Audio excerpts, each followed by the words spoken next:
Mr. Speaker, the cardinal responsibility of this House is to legislate, Mr. Speaker, in Article 95. And Mr. Speaker, we must stop anything that can impede legislation in this House, Mr. Speaker.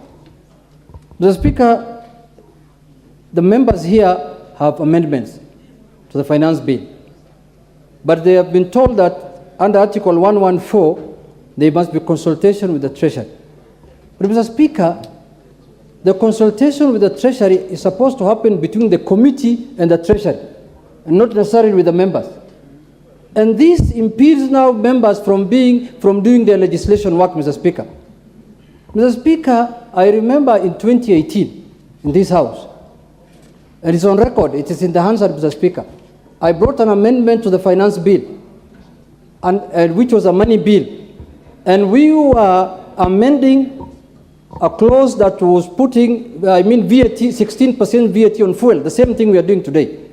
And Mr. Speaker, at the beginning I was told that this is supposed to be under 114. But the Speaker then was seated on the same chair you are seated today, made a ruling in the afternoon here and said that let the matter be decided by the members themselves in a voting. And in the end, we agreed that let us come up from 0, we go to 8, and the executive comes from 16, they come to 8, and that's why today we have 8% of VAT on the fuel, Mr. Speaker. Mr. Speaker, there was no memorandum. There was nothing. We agreed here, and the Speaker ruled that he's exempting that amendment from what Article 114. Why? Because even the Constitution, that 114 says, in the opinion of the Speaker has an opinion. The Speaker has a serious opinion because he's the one who runs the House. He's the one who is in charge of legislation in this House, Mr. Speaker. He's the one who approves amendments. He's the one who looks at the constitutionality of matters that we bring to this House, Mr. Speaker. So, Mr. Speaker, first, don't lose what the Constitution has given you, which says in the opinion of the Speaker. It did not say in the opinion of the Minister for Treasury. It did not say in the opinion of the Minister for the PS for Treasury. Mr. Speaker, in your opinion, if a matter, if an amendment is of national interest, of national importance, Mr. Speaker, in your opinion, I beseech you, you should allow, members will do a decision here in one way or the other, Mr. Speaker. The amendment will be voted on and they will decide on one way or the other. But in conclusion, Mr. Speaker, let me also add a pick from where the majority leader said, like what Honorable Makali has proposed in terms of deletion. Mr. Speaker, I don't think voting against an amendment is the same as proposing an amendment of deletion, Mr. Speaker. Those are two different things. They're not the same. They're not the same, Mr. Speaker, according to the way I understand it. Deletion means getting rid of that thing in totality, completely out of the bill. But no means it can go either way, Mr. Speaker.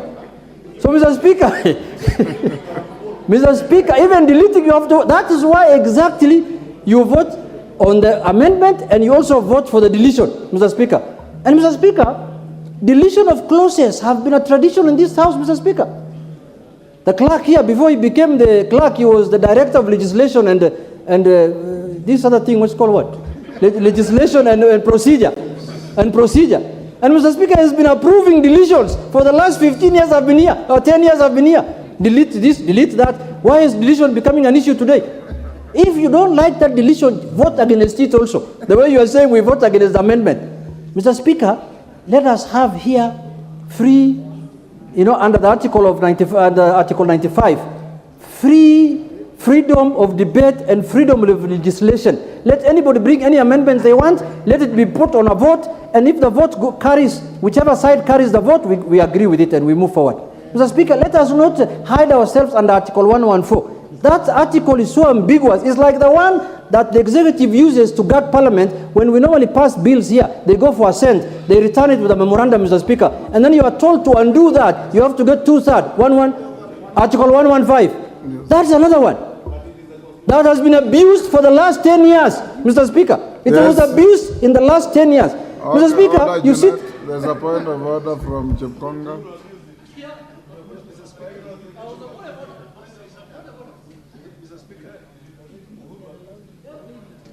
Yes. Mr. Speaker, when Honorable Junet Mohamed repeats himself over, he doesn't need to convince anyone.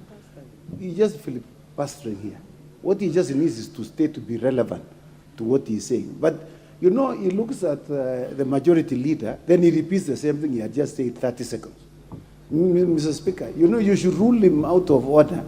There's a standing order which is very clear, not being repetitive.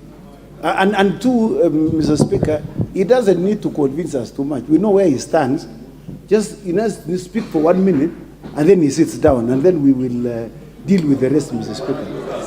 Junet, finish, Junet. Mr. Speaker, you know, Honorable Chepkonga is my friend, Mr. Speaker. But these 5 years of absence from Parliament, Mr. Speaker, something must be done. But anyway, something must be done, Mr. Speaker. We must do something about it, I think. But let me leave it there. Mr. Speaker, in conclusion, I want to say that, Mr. Speaker, in your own wisdom and in your own opinion, Mr. Speaker, I beseech that we allow amendments that have been brought by the members so that we can proceed and vote on them and see how they go, Mr. Speaker. Thank you very much. Morogara.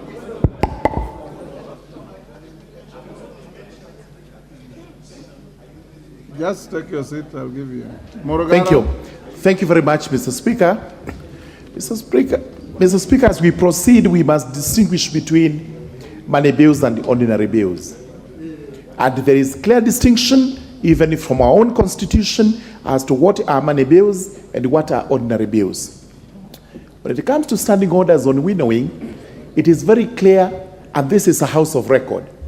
We have precedents on where winnowing has been allowed, where harmonization has been allowed by the Speaker. We do not have any precedent in this House where winnowing has been called for and where this House, the Speaker has allowed for winnowing to take place. The reason being, money bills are actually special forms of bills which are contemplated during the budget-making process. This is where this House is appropriating money so that the government has revenue for its use. Even where you look at the Constitution, where it is stated in the opinion of the Speaker, it proceeds to say in sub-article 2 that that motion for a matter listed in the definition of a money bill, the Assembly may proceed as per recommendations of the Committee of the House after taking into account the views of the Cabinet Secretary responsible for finance. So surely, this is not far-fetched when we say we are to seek views of the Cabinet Secretary for finance. It's part of our law. Most important, it's important to say that in the last Parliament in which I sat, we did winnowing in the political parties amendment laws, which was in order. We also did it in the security laws, which was in order, but we have never done it in a finance bill. And most important, again, I go to deletions. Deletions in a finance bill are equivalent to successfully opposing a section of that act. Once you oppose successfully, that section is deleted in entirety. This is why we are saying there is no point in having these deletions in the order paper. We simply take it to vote. It carries the day, the deletion succeeds. It fails, the section remains. Therefore, we believe we should be proceeding without these deletions, and most important, the winnowing bit is not relevant to what we have before the House today. Thank you, Mr. Speaker. Makali Mulu.